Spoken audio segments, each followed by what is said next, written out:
So okay, morning again, ayun safety rod. So banat pa tayo ng isa habang nagiin yung sinaing natin. So magbigay ulit tayo ng mga tips, kaalaman para dun sa ating mga nag-uumpisa pa lang ng mga safety officer, no? Saka sa mga matatagal na mga kasamahan natin ng mga safety officer, mga matatagal na. So tulungan nyo na lang, tulong na lang kayo sa comment kung meron pa kayong mga dagdag additional para makatulong tayo sa mga nag-uumpisa na kasamahan natin. So babanatan natin ngayon yung heat stress, no? Mag-ano na eh, magma-March na, malapit na, no? Tag-init. So mahaba-haba yung tag-init.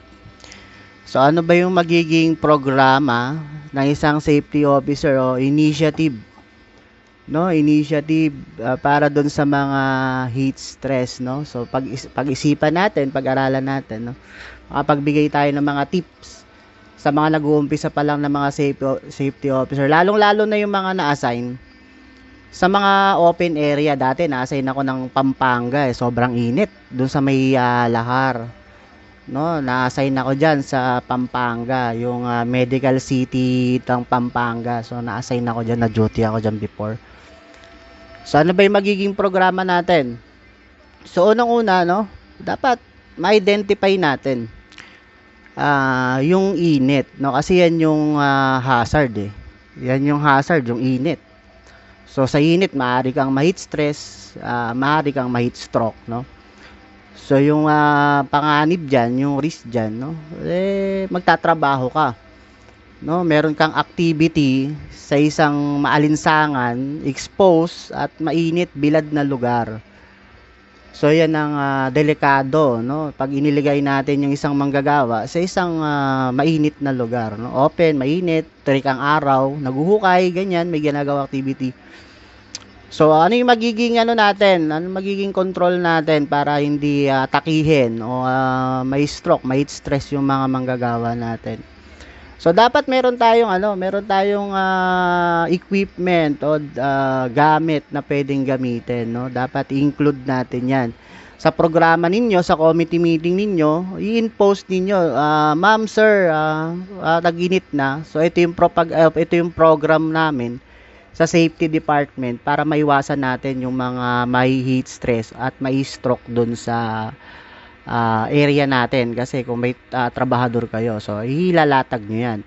So dapat meron kayong equipment, meron kayong outdoor, no, na thermometer o yung gamit na makakapag-identify gano'n na ba kainit yung lugar na pinagtatrabahuan ng mga manggagawa. Outdoor thermometer, mga ganyan. So may mga device yan na ginagamit, may engineering device dyan na ginagamit to identify yung lugar na pinagtatrabahuan gano'n na ba kainit. Then i-include nyo dyan, no? Include mo dyan yung nurse ninyo, saka yung first aider ninyo to discuss, no, na pag ganito ba kainit, ano na yung dapat reaction. Halimbawa 40 degree na yung init, mataas na talaga, yung sobrang init na, nagpo 40 to 45, di ba? Sobrang init. Ano ba yung magiging response ng katawan ng isang manggagawa? So doon nyo i-discuss sa committee ninyo na dapat pag ganito kainit, as per dito sa device na binili natin, magkakaroon tayo ng temporary stop works.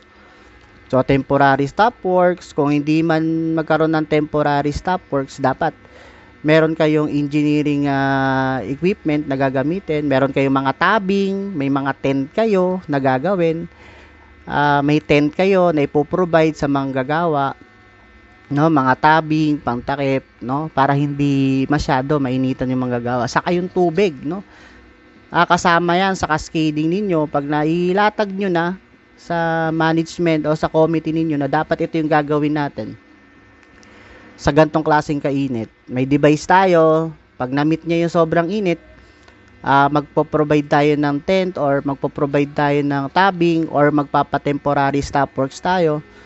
O yung mga gantong klaseng activity na bilad, gagawin natin ng hapon saka umaga lang. Pag tirik masyado yung araw, hindi muna natin sila pagagawin dyan. It's a part of management system na nadadaan yan, nasa pag-uusap ninyo sa committee. Then, kailangan yung mga magugulangin natin, no? Yung mga edad natin na mga manggagawa, lalo na may mga maintenance, may high blood, no? May high blood.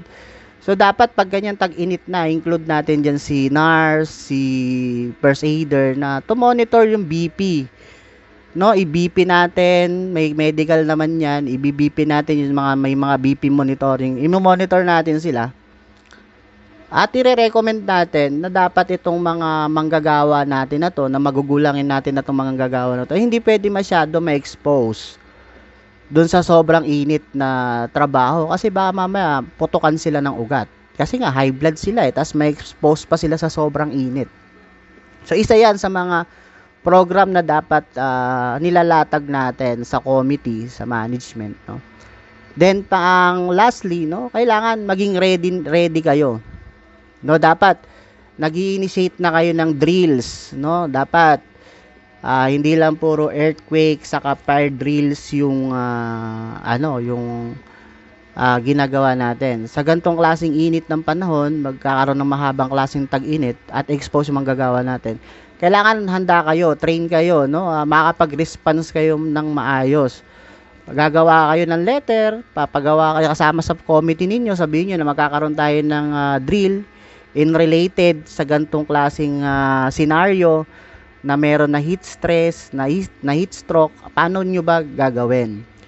Kailangan matrain at alam din ng manggagawa, nakakascade sa kanila, magkakaroon tayo ng drill na ganito, mapapaalalahanan natin na itong binili namin na device, pag ganito na klaseng init, silong-silong ng konti. So, ma-address natin. So, makikita nung manggagawa, paano natin sila inaalagaan. Yung care natin sa manggagawa, nandun. So, prior, bago sila magtrabaho, ma-identify natin gaano kainit. At kung meron man mangyari, no, talagang may tumirik talaga, may ma-heat stress talaga, kailangan train yung mga personnel natin, yung ERT natin.